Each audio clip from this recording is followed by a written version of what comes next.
My name is Brittany Sellner. I'm a political activist and an author.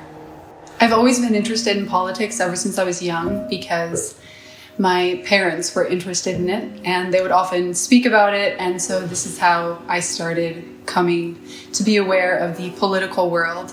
But I'll say it directly affected my twin sister and me because we were writers and we were trying to crack into the writing industry. And around, I would say we started noticing most in like 2015. So when we were sending query letters to agents to ask if they would represent our book, if they were interested.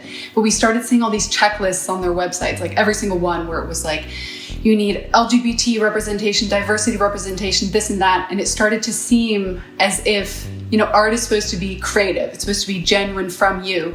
But when you're creating this sort of box for people to fit into, then all of that disappears. And it's basically you're following some sort of mold.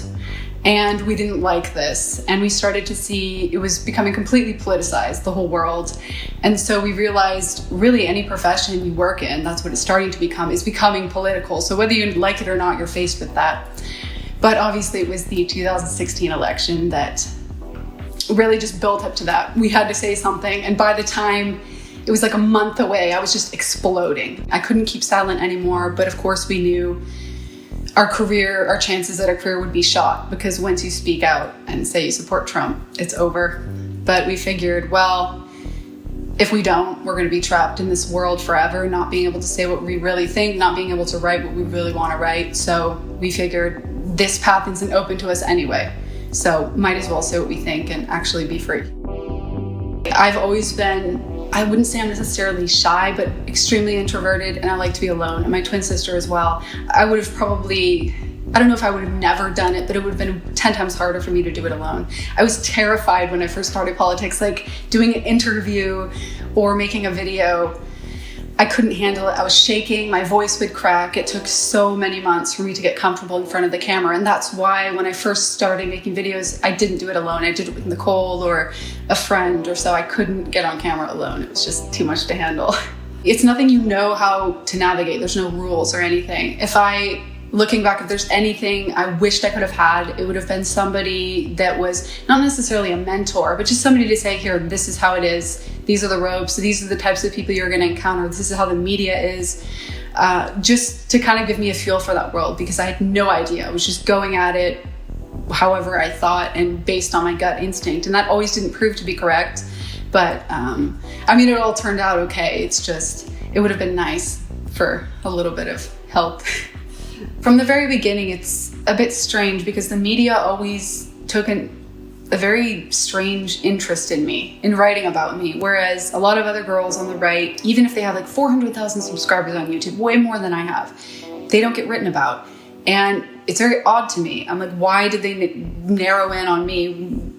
What is so interesting? From the very beginning, I've basically had a rule. I saw the media for what they were, and it was, I'm not going to interview with these people because they have sort of the second they sit down and do an interview with you, they already know how that interview is going to turn out. They have it's all set up, and they basically the narrative's set. So it doesn't matter what you say, like they'll tweak a few details here and there, but the narrative is set and they're going to fit you into it somehow based on your interview. They call me Barbie fiance, right-wing Barbie, as if you're just some like poster girl being fed lines and speaking saying what people want you to say.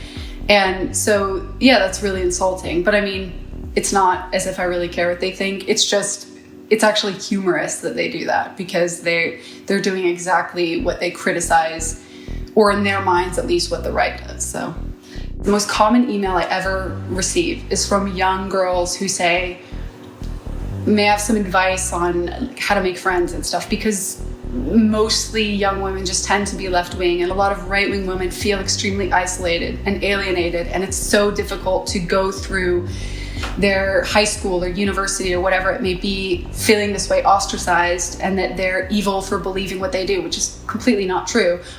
There's so many different mediums in which you can express strength. It's not just physical strength. There's so much more, and it goes so much deeper. If you're not physically strong, that doesn't mean that you're not strong. You could have an incredible amount of courage or the ability to suffer so much or sacrifice so much, or just to be a really good friend, be loyal. There's so many different types of strength that can come out in women, and or even like motherhood, so many different ones, but they only like to focus on this one kind of like physical strength that can kick ass and that makes a strong woman. And sure, okay, yeah, go ahead with that, but I think there's so much more, and it's a much more profound meaning behind that they leave to the wayside. Every human being has the medium of communication that they prefer, whether it be, some people are just extremely talented verbally speaking, or some people prefer it through art, like painting or making a film, just to express themselves. But it's always been for me writing. So I don't consider myself very eloquent, and being able to just say what I think and express it verbally exactly as I want. It's usually later I'm like, oh, I would have put it that way or changed this a bit. But when I write, my mind just opens up and it's so much more free flowing, and I can express myself in ways that I never can ever manage verbally. So I've just always been drawn to writing because of this. I'm working on a book about my political experiences since 2016. So obviously it includes a lot of my husband, Martin. And it's kind of just a book for closure in a way, to set the record straight about everything that's happened from 2016 to 2020, because there's so many lies about us. And the fact that they can just censor you and ban all of your content, everything you've ever said, and just wipe it away overnight. Okay, then what's left? Media articles that are completely slanderous, not representing you correctly. And that's what people see, and that's what's left of you.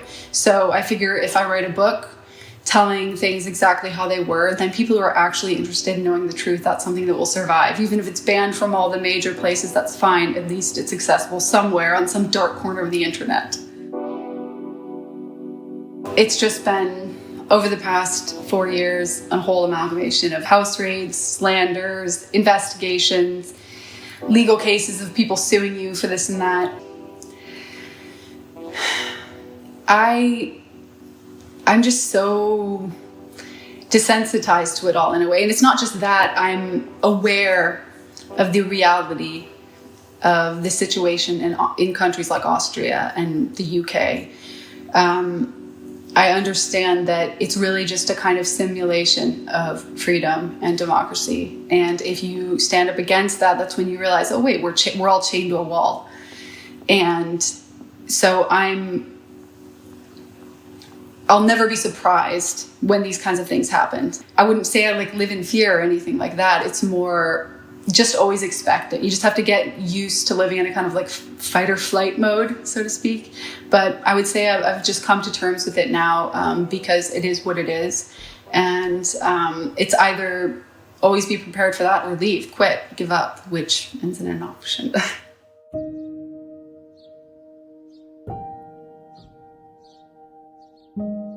I remember always when I was growing up, when I would meet people who were dating, engaged, or getting married, I always heard the same exact thing. And it was, your first year of marriage is the hardest. I don't know why people always told me that, but I didn't find that to be true at all. And I absolutely love being married. It's this state of complete stability, security, comfort, and complete trust. And it's the one thing in our lives that is completely solid and for sure. Everything else can change. There can be a house raid. There can be crazy things happening all around you. But that's the one thing that doesn't move, like the anchor. And that's what keeps us sane and happy and motivated and going forward, I would say. There's been so much to kind of destroy us, especially in the past 2 years. And the fact that we're still standing. I'm still a very idealistic person, but it's made me a lot more pragmatic, definitely a lot stronger. I mean, you go through things there's a lot that had I been told about that a year earlier, so I would have been there's no way I could handle that. I would not survive. But somehow when it's actually happening, you get the strength in the moment, or if you don't and you need to take a few days, then in the end, you're able to get it. And then it makes you stronger for the things that happen in the future. And it's at this point, I feel what do you got? We've entered a time where everything's unpredictable. Every day, anything can happen. And you wake up to the news and it's just every day's more shocking than the last.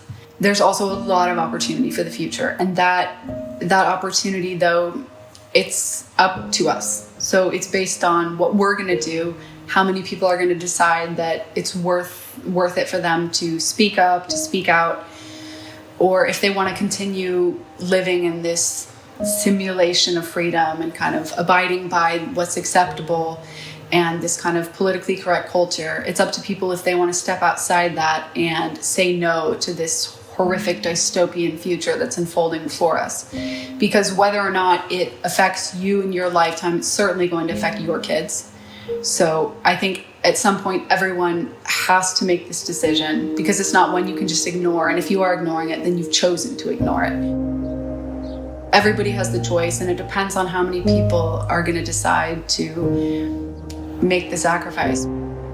The future is what we make of it.